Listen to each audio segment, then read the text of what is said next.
Have a seat. This next hour gonna go fast, I can tell you that. Just gonna rock by.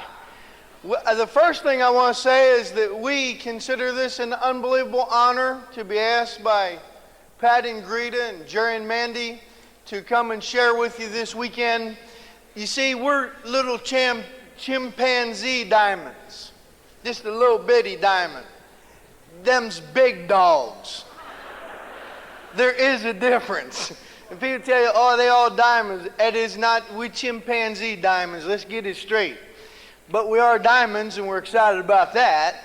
And it's a tremendous honor to be here this weekend. And we just want to share a few things. Maybe it'll be helpful to you. Because I think that everybody in this auditorium has a dream to be a diamond one day. Is that correct? That's the deal. That's the real deal. And, there is something I want to say before we actually start to tell our story this evening, and that is this. I shared it with some of the 9%ers last night, but I think it's worth repeating. I believe that it's very unfortunate that most people who live in England do not even know and appreciate their own history. I think it's very sad. I probably have studied more about English history than people who are citizens of this country, and in some cases probably appreciate it more. But I want to tell you the reason I believe you can build this business to diamond and beyond, just one of the reasons, is that you have the richest heritage on the face of the earth. Most people in this country don't understand. No matter how big America gets and no matter how great she becomes, we will always owe an unpaid debt to the citizens of England, because it was your dream that brought America to fruition. It was your people and your ancestors.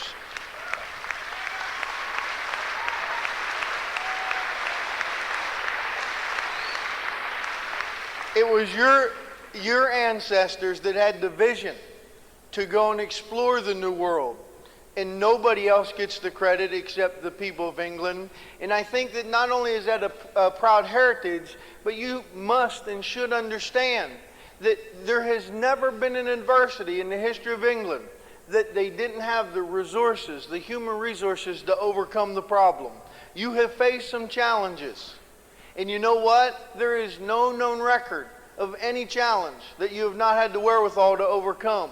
And I hope you understand that. Going diamond is not a big deal in the scheme of things. When they were dropping them bombs over this country in 1941, y'all had a serious problem, right? But there was one man who stood tall, and this is not verbatim, but it's as close as I can quote it. He said, "We shall fight until every last one of us are dead. We shall not give an inch of our country unless we first drain our blood on that soil and mark it that it's ours." His name was Winston Churchill, and he was a great human being.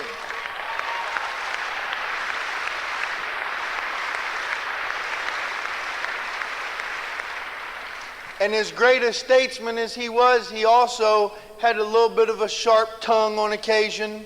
I read a quote that his sweetheart said to him after he'd met with someone. She said, "Sir Winston, you are drunk." And he said, "That's right, my dear Lady Astor, and you are ugly, and tomorrow I shall be sober." And I know that he had a little bit of a sharp tongue, but he was a great example of a human being who was willing to fight and die for what he believed in. And let me tell you something. Freedom is not free. It's never free. It's never been free in the history of the world. Every free country has had people who are willing to stand up, fight, and die if necessary to preserve that freedom. And it is no different to earn and maintain your economic freedom. If you're not willing to fight and stand up and fight for this business to be a diamond, to set yourself apart and to put yourself in a position where you can never ever get fired and no human being can ever mess with your income. If you're not willing to fight for that, brother, we're on a different sheet of music, because I am and I will.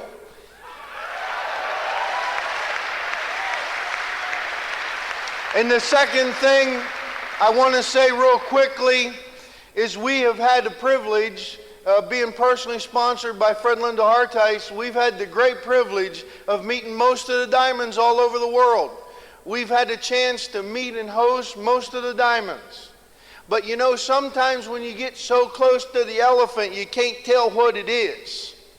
And that is a very bad situation to be in, because you may get stomped bad. But when you get so close, you sometimes don't appreciate it.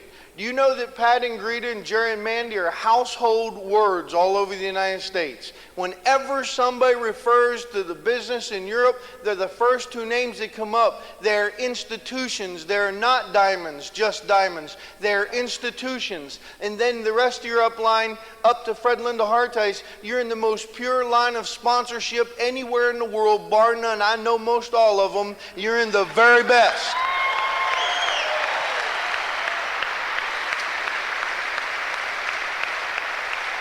And so, having said that, now we'll tell you our story. And I'll tell you, it's not pretty. And don't expect it to be pretty, because we're not going to come up here and just make it pretty. It was ugly. There were times when people tried everything possible to steal our dream and to convince us we didn't have what it took to go diamond. But you know what? We just never believed them. We just thought there's a bunch of doobers. Y'all don't even know what doobers are. It's a generic term for a misfit. And anybody who ever tried to steal my dream, I just call them a doober. And it wasn't overly offensive, but it made the point. They go, "What's a doober?" You. Now, as we share our story tonight, I hope that we'll be able to transfer something called conviction. I know some of you are sitting in this audience tonight and you're just praying to God, just hoping against hope that this is going to work for you and that you're going to grow up when you get big and be a diamond. But I'm going to tell you something. We are here for one reason only, to prove to you beyond the shadow of a doubt that if we can, you can. And so here's my sweetheart.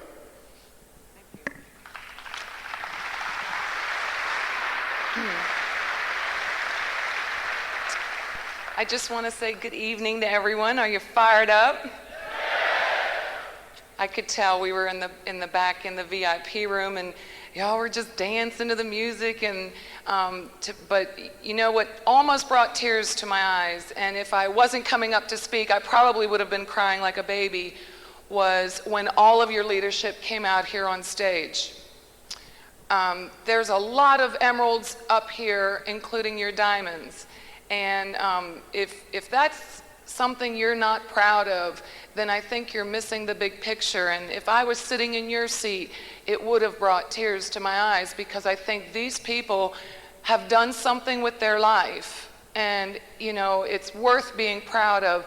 But yet I know they're not done growing. For everybody who told you that this business wouldn't work, take the time right now and look around this room. Look at the size of this arena. Look at all of you who are building it. I mean, they're wrong. They're just flat out wrong. Wouldn't you agree? Look at it.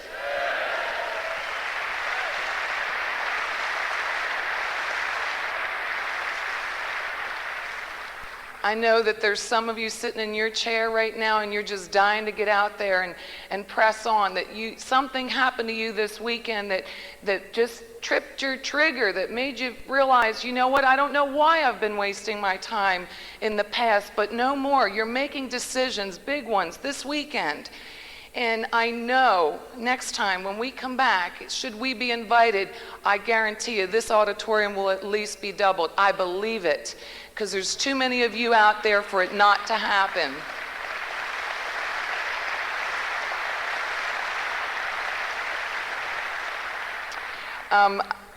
I just had to share that with you, but really, we're supposed to share our story with you this evening, and yet, you know, I put it on a little piece of paper, and you'd think by now I would know my story, but the truth is, the story is so long, you have to pick and choose which parts you want to tell, because there's a lot of gruesome parts, and then there's a lot of joyful parts. And I wanted to be careful to share a good mix of things so that, you know, maybe it relates to some of you and what you're dealing with, and maybe what you have visions of in the future. And so I just want to go back to when Brett and I really met. I was only 15 years old. I was a kid when you really think about it, and I'd never dated anyone else, but there was something peculiar about Brett that really attracted me to him. And I thought, you know, now here's a guy who, you know, I thought was really stuck on himself. I thought, he's so macho. He thinks every girl wants to fall in his arms, you know. And I thought, well, you know, it turned me off at first. I thought I would want nothing to do with him. But you know what happened? Brett was really persistent, and he pursued me. And he was talking to me on the phone. And next thing you know, I said, sure, I'll go out on a date with you. And to make a long story short, after we dated for about, I'm trying to think, almost 4 years, we were engaged, and then we got married.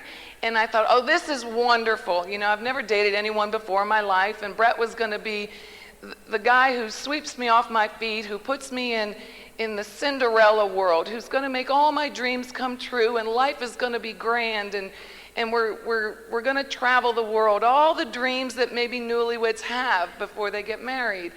And we got married, and then reality set in. It was nothing of the kind. It didn't resemble Cinderella at all. You know, we moved into a one-bedroom apartment, and next thing you know, Brett was working his full-time job, I was working a job, and we still couldn't make ends meet. We couldn't pay all the bills, and we just didn't have enough, and yet he took on extra jobs. So he worked his full-time job and 4 more jobs in addition to that, and I was still working, and it seemed like, my gosh, we just fought all the time. We never saw each other, and the times that we did, it was constant bickering and arguing, and my reality set in, and I thought, my gosh, did I do the right thing? Did I marry the right man? Is this what life was going to be like? Always in poverty and feeling depressed because we had no life of any kind. And so we argued and we bickered and more, and I really thought, I don't know if I can see it through, the whole way through, like successful marriages do. I questioned whether we could really make it as a couple. And you know, there were times where I remember specifically one time there wasn't money, and he wasn't going to get a paycheck for another 3 days, and we didn't have food in the house. You know, we pulled out the one loaf of bread that we had, and we put salt on it, and that was dinner for one night. And then the next night we put butter on it, and that was dinner for the second night. And I just want you all to know that, you know, what you see up here today is a direct result of what this business gave us. What we went out and we earned.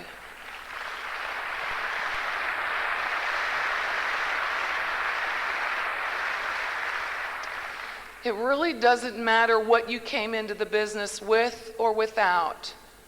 What really matters was the fight inside. And so Brett heard about the business, and we were going to go see the plan, and I knew nothing about it, and I was so scared of people, strangers, and I know, you know, it was just frightening to me, trying to talk to people I didn't know. And so, you know, I had my close friends, but that was it. And so we went to Fred and Linda's home, and we walked in. Actually, we pulled up, and there was this mansion there, and it was 10,000 square feet, and you walked into the home, and there was marble on the floors and gold framed mirrors on the walls, 25-foot ceilings, and crystal chandeliers and tapestry on the wall. And I walked in, and I said, Brett, I said, it's the mafia. I said, we got to go.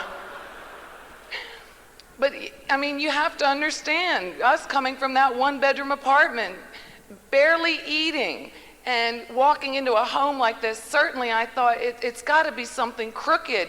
There's got to be something, you know, that we're not seeing, and we're going to get trapped. My gosh, Brett, we're going to be killed. You know, I'm thinking that it's the mafia. Well, let's go. And he said, shut up, we're staying. We're here for a reason. And so I shut up, and we stayed. And so we saw the plan that night, and all I could think about is, I want to get out. I want to get out. I want to go home. The police are going to come. We're going to be thrown in jail. And it scared me to death. And so we left that night, and Brett was so excited. And I said, "You're not serious?" He says, "Absolutely, we're going to do that thing." I said, "Just like that? We're not even going to talk about it?" He says, "What's to talk about?" And he signed my name on the application. I didn't even sign my name. I was in and I didn't even know I was in. But I'll never forget when Fred and Linda did our startup and they ordered our kit, and we went back to their home. And rather than sitting on a couch and everything, we sat on the floor and we were comfortable. We were, Linda started pulling out some of the products out of the kit, and she was so sweet and so tender and warm. And with all her jewelry and all her lifestyle around her, here was a woman who I felt like I could be comfortable with. There was no way I thought that this is a crooked woman, that she's trying to cheat me. And it was Linda's influence that really started to soften my heart about the business, that I would let maybe a little bit of it in. And ladies, I can't emphasize enough why you need to be at every meeting that you can possibly get to, because I'll be honest with you, there might be a Fran Daimler sitting in the corner trying to think of ways to get out of this business, not get involved. And it's because of your heart and your tenderness and your willingness that may soften her heart, and one day she may become a diamond. And so you ladies are such more of an influence in the people that you're around that maybe you realize. And that's a responsibility you shouldn't take lightly. Because, it's a big business, but you are all big people.